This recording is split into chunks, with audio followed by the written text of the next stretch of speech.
Compaction of সয়েলে আমরা কোনো একটা সয়েলের কতটুকু কমপ্লিট করতে পারি, ম্যাক্সিমাম কতটুকু কমপ্লিট করা যায়, এই টেস্টটা করবো আমরা দুইটা মেথডে। একটা হচ্ছে স্ট্যান্ডার্ড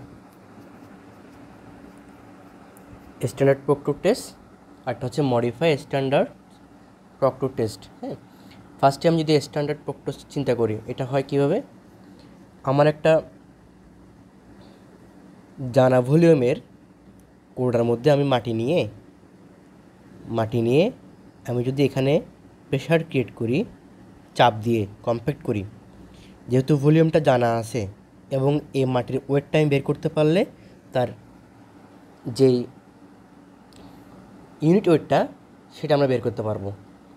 এই প্রসেসটা করা হয় এই দুটো মেথডে, একটা স্ট্যান্ডার্ড প্রক্টর টেস্ট আর একটা মডিফাই স্ট্যান্ডার্ড প্রক্টর টেস্ট।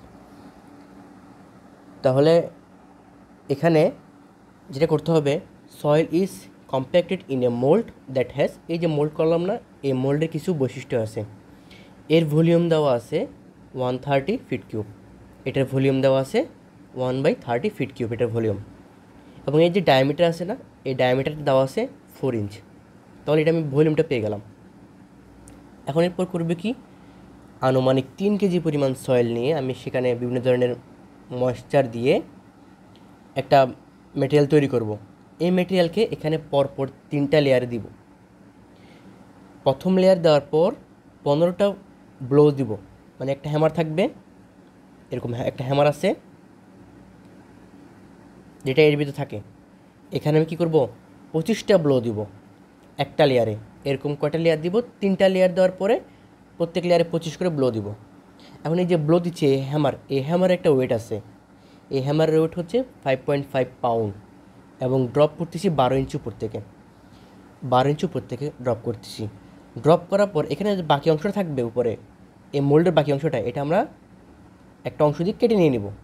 এবার এখানে যে পরিমাণ মাটি আছে তার ওয়েটটা বের করব, এবং এই যে ভলিউম, এই ভলিউম দিয়ে ভাগ করব। তাহলে আমরা কি পেয়ে যাচ্ছি? ইউনিট ওয়েট পেয়ে যাচ্ছি। আচ্ছা, এখন এটা একটা প্রসেস যেটাকে বলা হয় স্ট্যান্ডার্ড প্রক্টর টেস্ট।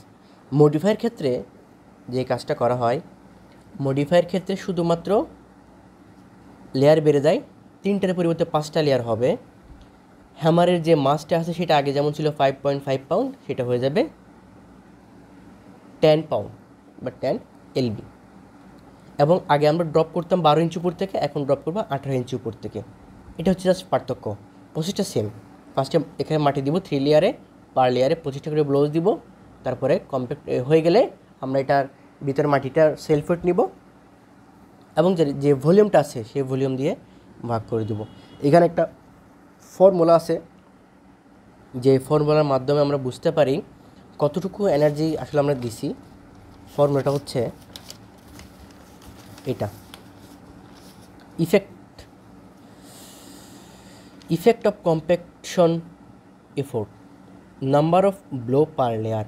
প্রতি লেয়ারে নাম্বার অফ ব্লো দিচ্ছি কটা। যদি স্ট্যান্ডার্ড প্রক্টর চিন্তা করি, স্ট্যান্ডার্ড প্রক্টর চিন্তা করলে এখানে নাম্বার ব্লো দিচ্ছি 25টা করে। নাম্বার অফ লেয়ার কত? 3। ওয়েট অফ হ্যামারের ওয়েট কত? হ্যামার ওয়েট হচ্ছে 5.5 পাউন্ড প্রক্টর স্ট্যান্ডার্ডের ক্ষেত্রে। আর height of the drop hammer হচ্ছে 12 ইঞ্চি। ভলিউম অফ দ্য মোল্ডের ভলিউম 1/30 ফিটে আছে। তাহলে আমি যদি একটা প্রবলেম দেখি, আমি জাস্ট আগে স্ট্যান্ডার্ড প্রক্টরটা বের করি। ই সমান, ফার্স্ট বলছে নাম্বার অফ ব্লোস 25, এরপর বলছে নাম্বার অফ লেয়ার 3, এরপর ওয়েট অফ হ্যামার হচ্ছে 5.5 ইন্টু কত উপরতে ফেলতেছি, ড্রপ ইঞ্চি না 12 ইঞ্চি, 12 ভাগ করে ফিটে নিয়ে যাবো, সব কিছু ফিটে থাকবে। এরপর নিচ্ছি কি, ভলিউম অফ দ্য মোল্ডের ভলিউম 1/30। এটা করে যেটা হয় সেটা হচ্ছে কি, আমি কী পরিমাণ এফোর্ট দিয়েছি সেটা বের করতে পারতেছি। কার জন্য? স্ট্যান্ডার্ড প্রক্টর টেস্টের জন্য। এবার যদি মডিফাই স্ট্যান্ডার্ড প্রক্টর টেস্ট করি, তাহলে ই সমান কী হবে, number of blows 25, number of layer 5টা কিন্তু, layer 5, into mass of the hammer 10 pound, drop from 18 inch, তাহলে 18/12। Volume of the mould, volume কত? 1/30 ফিট, 1/30 30 ফিট। এখান থেকে একটা কী পাবো, এফোর্ট পাবো। ঠিক আছে, তাহলে মূলত আমরা ল্যাবে যে কাজ করবো সেটা হচ্ছে এই টেস্টের মাধ্যমে কোনো একটা সয়েলকে ম্যাক্সিমাম কতটুকু কম্প্যাক্টেড করা যেতে পারে এটা আমরা জানবো। পরবর্তীতে ফিল্ডে কী পরিমাণ কমপ্লিট করা হয়েছে এটা আমরা জানবো হচ্ছে কোন প্রসেস দিয়ে, স্যান্ড কোন মেথড দিয়ে। এই স্যান্ড কোন মেথড দিয়ে আমরা কী করব, ফিল্ডে কী পরিমাণ কম্প্যাক্ট হয়েছে সেটা বের করব। এখন এই ফিল্ডে কী পরিমাণ কম্প্যাক্ট হয়েছে এবং আসলে কী পরিমাণ ল্যাবে কম্প্যাক্ট করা যাইতো, এটা রেশিওটাকে আমরা কী বলতাম, এটা রেশিওটাকে আমরা বলতাম রিলেটিভ কম্প্যাকশন। এবং এই রিলেটিভ কম্প্যাকশনটা 90 থেকে 95% হলে আমরা সেটাকে পারফেক্ট বলে ধরে নিই। তাহলে এটা হচ্ছে আজকে দুটো টেস্ট। এই দুটো টেস্ট করে আমরা আসলে কী করব, আমার ফিল্ডের কাজ কতটুকু করা হয়েছে এবং ল্যাবে কতটুকু করতে পারতাম তার একটা রেশিও বের করব।